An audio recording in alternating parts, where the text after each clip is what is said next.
Salam dostlar, hər birinizi xoş gördük.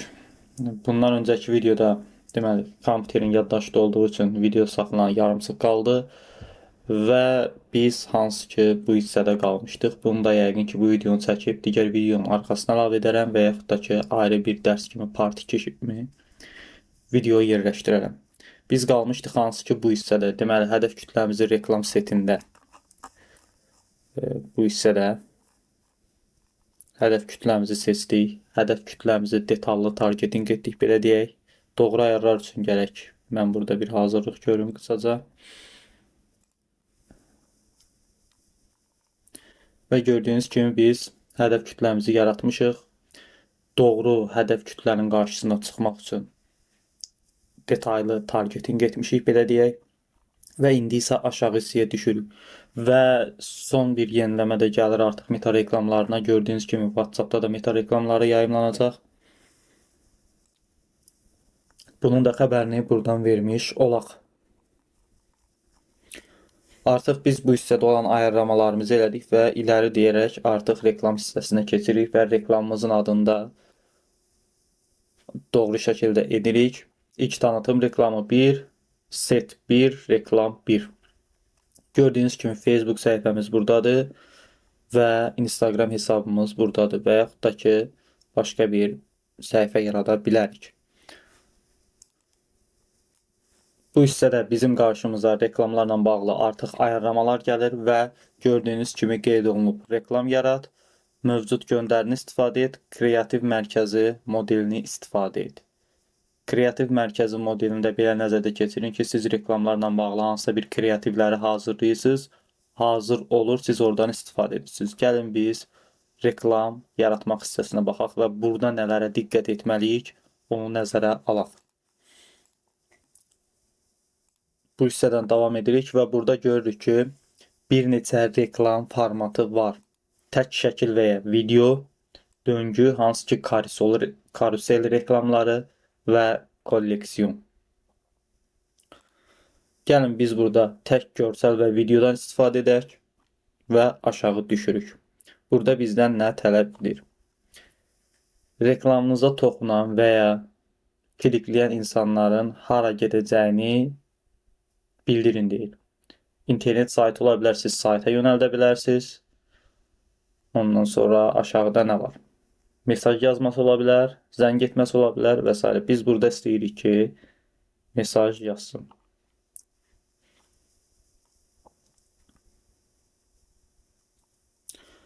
Və bu hissədən biz bizə yazan müştərilərə yazdığı anda ilkin bir mesaj göndərməsini istəyə bilərik və ona biz əlaqəyə çıxanadək daha sürətli formada cavab vermək istəyiriksə, hazır bir templetlə, şablonla onu qarşılaya bilərik. Misal üçün, düzənlə deyək, burada bizə verilə biləcək sualları düşünür. Misal üçün, baş hissəyə mətni yazırıq. Əsas birinci görsənəcək mətni sağ hissədə də görsənir.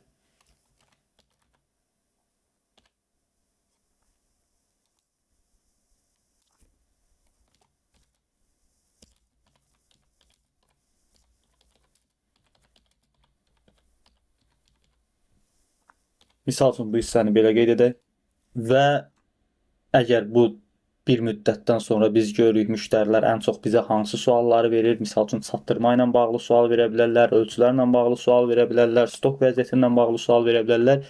Biz bir neçə sualı burada misal üçün qabaqçıdan cavablayırıq. Müştəri reklama tıkladı, ilk olaraq ona bu mesaj getdi, altda da bu seçimlər və müştəri bunlardan birinə basdıqda avtomatik cavab alır. Tutaq ki, cavab çatdırılmanız var.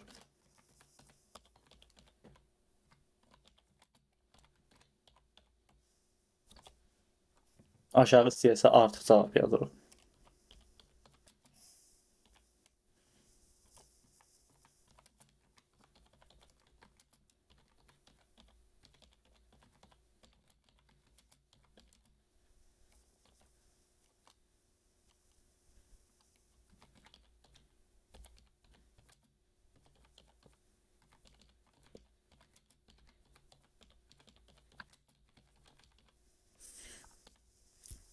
Misal üçün sual qoyduq, çatdırılmanız varmı? Müştəri tıkladıqda avtomatik ona cavab gedir ki, bəli, bütün rayonlara çatdırmamız var. Bu müştəriyə surətdə cavab vermək üçün gözəl fürsətdən biridir. Bu hissəni qeydiyyatdan keçiririk və növbəti aşağı hissəyə davam edirik. Və biz bu hissələri ayarladıqdan sonra bu hissənin bir üstündə kreativ oluştur hissəsi var, reklam kreativi yaratmaq. Reklam kreativi yaratmaq hissəsinə keçdikdə yuxarıda biz tək görsel və ya tək şəkil və ya video seçdiyimiz üçün aşağıda bizə 2 dənə seçim verir. Şəkil, vizual və yaxud da ki video, vizual. Biz bunlardan tutaq ki birini seçmək istəyiriksə, buradan biz əvvəlcədən yüklədiyimiz videonu qoya bilərik və yaxud videonun linki varsa videonun linkini əlavə edə bilərik. Hər hansısa bir səhifəni əlavə edə bilərik. Burada bizə müxtəlif seçimləri verir. Gəlin bunu bağlayaq. İndi isə şəkil hissəsinə baxaq. Şəkil hissəsindən də biz hər hansısa bir şəkli seçə bilərik. Və burada şəklin keyfiyyəti olmalıdır ki, onu Facebook reklam üçün qəbul etsin. Hal-hazırda biz bu şəkildən loqomuzla davam edirik. Və burada növbəti mərhələdə müxtəlif ölçülər üçün bizim şəklimizi göstərir, hansı formatda göstəriləcəyini və biz onun üzərində ayarlamalar edə bilirik. Tutaq ki, kəsə bilirik və 40p genişlədə bilirik yapay zəka vasitəsindən və yaxud da tutaq ki, biz bir şəklin bir neçə variantını bir neçə ölçüdə hazırlayırıq. 9-un 16-ya olaraq hekayələr üçün, Reels üçün və yaxud da 1080-in 1080-ə piksel olaraq Instagram akışında görsənəcək, ondan sonra ümumi reklamlarda görsənəcək şəkili ayrı seçə bilirik. Gəlin tutaq ki, biz bu şəkili basaq.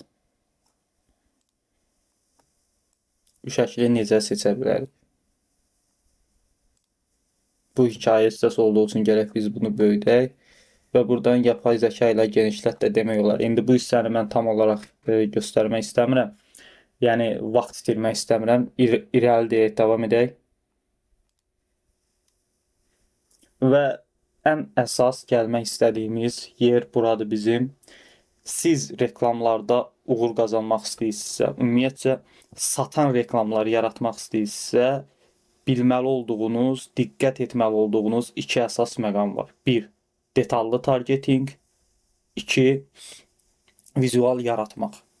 Kreativ yaratmaq. Nədir kreativ yaratmaq? Siz reklam mətni yazarkən və yaxud da reklam hazırlayarkən bir deyil, bir neçə vizualdan istifadə etməlisiniz. Bir reklam hədəf kütlə yerində qalır. Misal, siz bir məhsulun video formatında, müxtəlif reklam şəkilləri formatında yaratmalısınız. Ayrı-ayrı reklam kimi və eyni hədəf kütləsində, eyni reklam setinin tərkibində ki, bunun targeting hissəsi eyni olsun. Və siz o reklamlara çıxırsınız. Artıq bir gün, 2 gündən sonra baxırsınız ki, bu reklamların hansı daha yaxşıdır, hansı daha çox geri dönüş edirsə, siz həmən reklamları fokusləməyə davam edirsiniz. Digər reklamları bağlayırsınız. Gəlin burada bir şeyə baxaq. Biz reklamın şəklini tutaq ki, seçdik. Dizayneri yaradıb ya özümüz yaratmışıq, bir reklam şəkli və ya videosu seçmişik. Növbəti mərhələdə bizdən reklamın başlığını istəyir, açıqlama istəyir, ana mətin istəyir və eyləm çağrısı dediysə burada call to action istəyir. Hərəkətə keçirici mesaj. Sizin targetingdən sonra satan reklam yaratmaq istəyirsinizsə, ən önəmli diqqət edəcəyiniz məsələlərdən biri də bu hissələrin doldurulmasıdır. Bu hissələri biz öz beynimizə necə gəldimi doldurmalıyıq. Təcrübəsizsinizsə bunu bu formada edəcəksiniz. Gözəl bir söz yazmağa çalışacaqsınız və s. Lakin reklam mətni yazmanın da özünün xüsusi metodları və mətn strukturu var, belə deyək, texnikaları var bir neçə. İndi isə süni intellektə keçək. Mən həmən modellər əsasında, texnikalar əsasında sizə bir neçə reklam mətni yazdıracağam. Süni intellektə keçdik. Mən promptu yazacağam və növbəti hissələri sizlə bir yerdə baxacağıq. Hal-hazırda videonu saxlayıram ki, vaxt itirməyə ona. Mən hal-hazırda bir, belə deyək, məhsul şəkli atdım və ora prompt yazdım ki, mənim Cicimam adında onlayn mağazam var. Hədəf kütləm an olmağa hazırlaşan xanımlardır. Şəkildə gördüyün məhsullar reklam mətni yazmaq lazımdır və reklam mətni yazarkən AIDA, PAS, FAB və digər reklam mətni yazma texnikalarından istifadə et. Gəlin ilkin promptu daxil edək və bizə ilkin geri dönüş etsin və onun üzərindən daha da təkmilləşdirmələr aparaq. Gördüyünüz kimi bizə ilkin versiyaları verdi və 1, 2, 3, 4 reklam mətni yazma texnikasından belə deyək bizə reklam verdi. Birinci modeldə diqqət çəkir ilk cümlədə, ikinci cümlədə maraq yaradır, üçüncü cümlədə arzu yaradır, dördüncü cümlədə isə fəaliyyətə çağırır. Siz hər hansısa bir reklam verərkən mütləq sonda fəaliyyətə çağırmalısınız. Misal üçün, indi sifariş et, mesaj yaz, endirimdən yararlan və s. Yəni, müştərini hərəkətə keçirməlisiniz. Növbətidə problemi göstərir, ağrı nöqtəsini tapır və həll yolunu göstərir. Üçüncüdə xüsusiyyətlərini sadalayır, üstünlüklərini sadalayır və faydalarını göstərir. Dördüncüdə problemi göstərir, məhsulu göstərir və məhsuldan sonraki arzunu, bu məhsuldan sonra nə əldə ediləcək, onu göstərir. Və burada növbəti bir məsələ reklamlarda qıtlıq hissi, itirmə qorxusu hissi yaratmaqdır. Yəni ki, endirimə son gün, stokdakı son məhsul və s. bu kimi istifadə edərək müştərilərin psixologiyasına təsir edirsiniz ki, məhsul məhdud saydadır və yaxud da ki, endirim üçün son gündür. Yəni, müştəriyə hərəkət etdirici, müştərinin itirmə qorxusunu oyadırsınız ki, müştəri hərəkətə keçsin və reklamla əlaqə qursun. Misal üçün, bunun üçün də yazaq ki,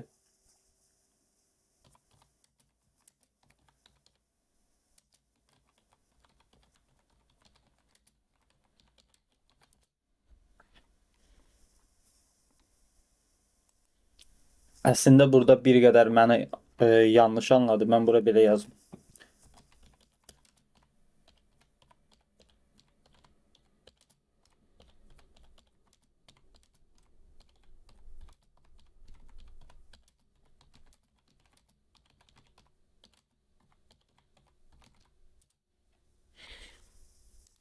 Gördüyünüz kimi mən metodun qısaltmasını səhv yazmışam.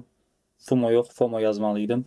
Növbəti hissədə artıq gördüyünüz kimi həm metod istifadə edir, həm qıtlıq, həm də ki, qorxunun üzərinə gəlir. Misal üçün, hamiləlik dövründə bel ağrıları səni yormasın, diqqət çəkmək üçündür. Cicimama dəstək kəməri ilə gündəlik həyatına dəyər qat. Sən hərəkət azadlığını geri qazanacaqsan, körpən isə daha təhlükəsiz inkişaf edəcək. Bu hissəyə baxaq. İndi sifariş et. Call to action. Stoklar sürətlə tükənir. Qıtlıq hissi, sabah gec ola bilər qorxu hissi. Əslində burada biz daha da bunu təkmilləşdirib hansısa bir faizlə və yaxud dəqiq tarixlə, daha dəqiq tarixlə, misal üçün daha dəqiq saylarla son 5 ədəd, son 3 ədəd bu formada davam edə bilərik. Gördüyünüz kimi digər metodlara da həmin formada göstərdi. Ümumiyyətcə reklam hazırlayarkən biz kreativləri test edin deyirik. Kreativləri və hədəf kütləni doğrusu test edin. Kreativləri necə test edək? Bir reklam setində müəyyən bir hədəf kütləsini seçdik, əla.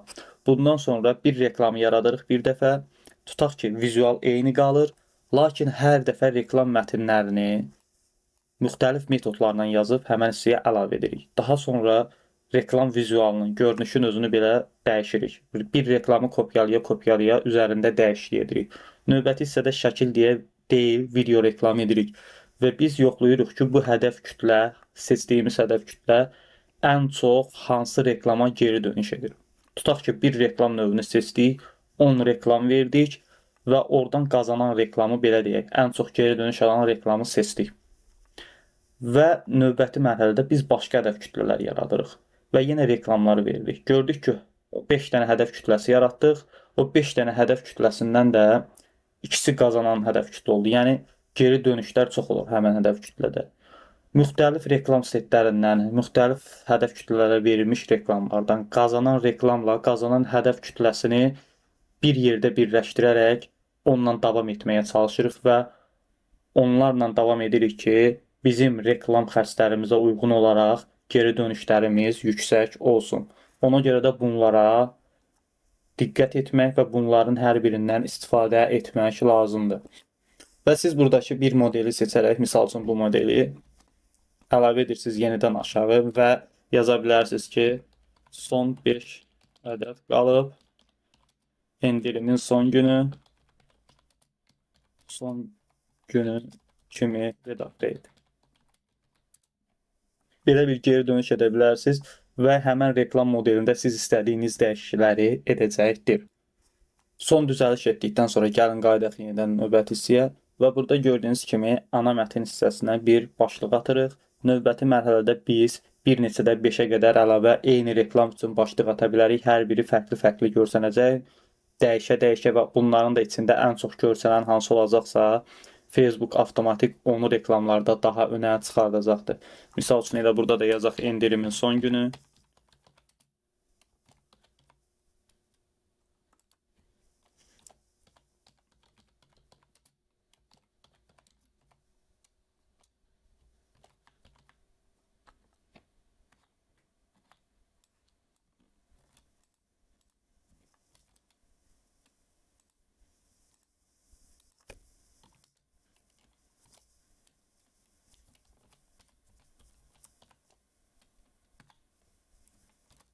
Mən bura 3 başlıq atıram hələlik. Növbəti mərhələdə, növbəti hissədə bir yönləndirmə hissəsi əlavə edirik, başlıq əlavə edirik. Misal üçün bizə yaz deyək və yaxud da ki, endirimdən yararlanmaq üçün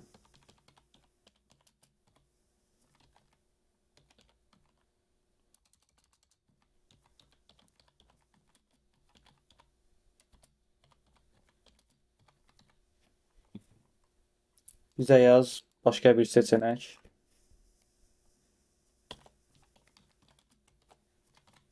Qısa olsun mesaj yaz, bunu da test edək və açıqlama hissəsinə gəldikdə isə burada hazırladığımız reklam hissəsini götürək və hətta belə yazaq ki, başlıqları çıxar, tam reklam mətnini ver.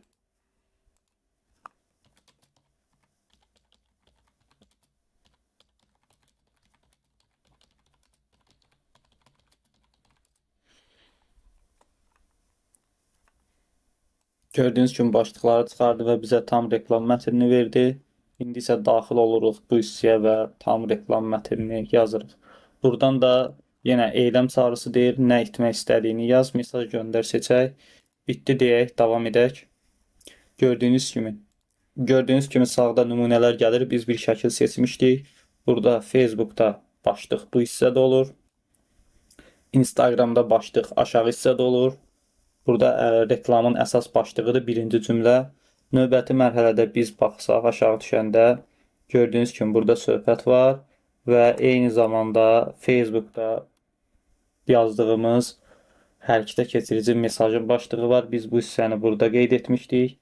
Gördüyünüz kimi uzun olur və görsənmir. Çalışın ki, görsənməyən mesajlar qalmasın. Verdiyiniz mesaj tam olaraq görsənsin. Ona görə belə deyək, endirimi qaçırmayın. Misal üçün, endirimi qaçırmayın və mesaj göndərmək, yönləndirici bir məşq, belə deyək, mesaj oldu. Və növbəti hissədə bizə istifadəçilərin harda mesaj yazacağını biz seçə bilərik. Tutaq ki, biz Facebookdan və Facebook istifadəçilərinin Facebookdan, Instagram istifadəçilərinin Instagramdan yazmasını və yaxud hər ikisinin WhatsAppdan yazmasını istəyə bilərik və yaxud da ki, sadəcə Facebookun da, Instagramın da istifadəçilərinin birbaşa bizim Instagram səhifəmizə mesaj yazmasını istəyə bilərik. Əgər bununla bağlı bir seçim görə bilmirsinizsə, aşağı hissəyə düşür, burada bir yönləndirmə adresi əklə hissəsi var. Ora tıklayırıq və yuxarı hissədə bizim üçün gəlir seçimlər. Hansı yönləndirməni istəyirsiniz? Və yaxud göstərdiyim kimi internet saytına zəng etsin və yaxud da mesajlaşma. Mesajlaşma hissəsindən də biz buradan Messengeri seçə bilərik və yaxud hər ikisini seçə bilərik və yaxud da WhatsApp hesabını bağlayaraq WhatsApp hesabına da yazmaqlarını istəyə bilərik. Hal-hazırda hər ikisi qalsın və yaxud da ki, yalnız bu qalsın. Mesaj göndər hissəsi və növbəti mərhələdə və mən ayarlama ilə oynadığım üçün yönləndirmənin hissəsi silindi. Yəni başlıq hissəsi, ona görə təzədən yazıram. Endirimləri qaçırma.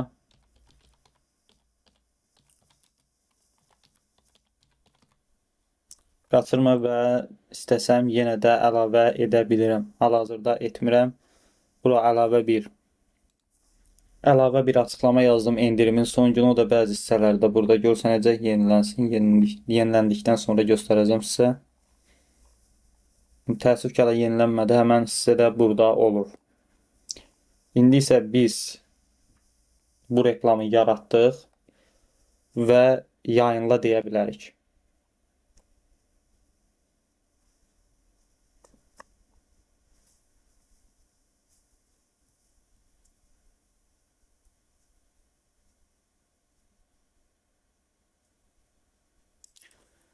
Artıq yaratdığımız reklam bu hissədə görsənir və burada diqqət etməlisiniz ki, reklam hissələri aktiv olsun. Həm kampaniya aktiv olsun, həm reklam seti aktiv olsun. Burada bağlıdır, tutaq ki, açırsınız.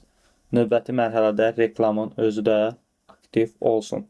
Burada seçili hissəni ləğv edirik və reklamın özünü də açırıq. Və burada dəyərləndirmədə hissələri qiymətləndirilir, baxılır reklam qaydalara uyğundur, ondan sonra təsdiqlənir. Mən indi yenidən bu hissəni bağlayıram, çünki bu reklam ödənişli reklama çıxmırıq. Və göstərmək istədiyim növbəti hissə isə budur ki, siz buradan daxil olursunuz. Bu hissədən çoxalт deyərək reklamı kopyalayırsınız. Əsas kampaniyada mı qalır? Başqa bir kampaniyaya mı keçirirsiniz? Yeni kampaniya mı yaradırsınız? AB teslim edəcəksiniz hissəsi var. Və bu hissədən siz ən aşağıdakını seçərək, misal üçün yeni AB testi yarat deyərək test qurulumuna davam edə bilərsiniz. Gəlin onun üzərindən gedək. Deyir, nəyi test eləmək istəyirsiniz? Hədəf kütləni mi test eləmək? İlk öncə kreativi deyir. Kreativi mi test eləmək istəyirsiniz? Yəni, hansı şəkillərlə daha çox müştəri yazdığı, hansı mətnin daha yaxşı işlədiyini, ya hədəf kütləni iki hədəf kütlə arasında mı dəyişiklik etmək istəyirsiniz? Reklam yerlərini mi test etmək istəyirsiniz? Misal üçün, Instagram feeddən mi çox gəlir? Kəşfətdənmi çox gəlir, ya hekayələrdənmi çox geri dönüş olur? Bunları test edə bilərsiniz. Başqa bir metrikləri test edə bilərsiniz. Və tövsiyə edilən ayarlar var ki, siz onu seçib davam edə bilərsiniz. Əgər daha geniş bir bilginiz yoxdursa, elə tövsiyə edilən alanlardan istifadə edərək davam edə bilərsiniz. Burada sizə ilk olaraq hədəf kütləsini test etməyə göstərir. Hansı hədəf kütləsindən? Facebook'un sizin reklamınız üçün seçəcək hədəf kütləsindən. Onu göstərir ki, test edə bilərsiniz. Tutaq ki, bunu biz seçsək, bizim reklamımız eyni qalır tamamilə və sadəcə olaraq Facebook'a icazə veririk ki, bizim reklamımıza özün hədəf kütləsi seç. Onu test edir və irəli deyərək davam edə bilərsiniz. Gəlin tutaq ki, biz reklamımızı kreativ olaraq test etmək istəyiriksə, başqa bir reklam, hansı reklamdan? Bu reklamdan, ilk reklamdan. A variantı, B variantı. İrəli deyib davam edirik. Və bunu etməmişdən öncə biz gəlin bu üzərdən gedək, tamam. Və kreativ testi deyir, gəldi. Başlama tarixləri hansı tarixdir? Reklam seti üçün kopya oluştur deyir, oluşturaq. Və gördüyünüz kimi reklamı bizə verir.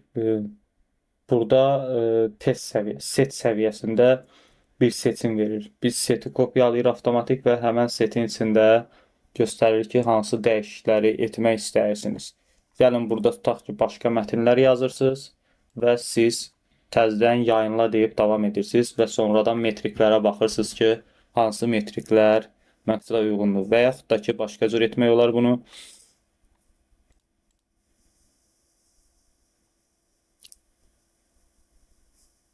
Gəldik reklama və bu reklamı seçirik, çoxalt deyirik. Və buradan biz istəyirik ki, eyni kampaniyanın içində başqa bir kampaniya reklam seti yaratmasın. Eyni kampaniyanın içində 10 dənə, 15 dənə təkrarlansın. Tutaq ki, 4 dənə təkrarını yaradırıq.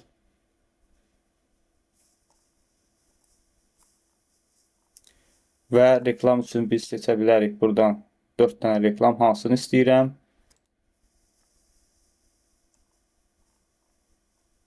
Və başlayıram növbəti hissədə şəkili, videonu və yaxud digər ayarlamaları edərək reklamı aktivləşdirirəm. Sonradan özüm manual olaraq baxıram ki, hansı reklam işləyirsə, həmən reklamla davam edim.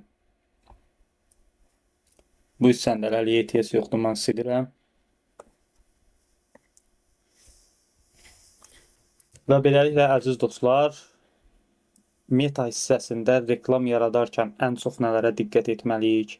Hansı cür targetingdən istifadə etməliyik və reklamlara necə yanaşmalıyıq? Ümumi bir reklam anlayışı nədir? Reklam seti, reklam kampaniyası, bunlarla tanış olduq. Növbəti dəstə isə biz saytımızda məhsulları avtomatik şəkildə necə çəkərək kataloq reklamları verə bilərik və s. onlar haqqında danışmağa çalışacağıq, ən azından buna vaxt qalmış olsa. Hələlik bu qədər. Diqqətiniz üçün təşəkkürlər, minnətdarım.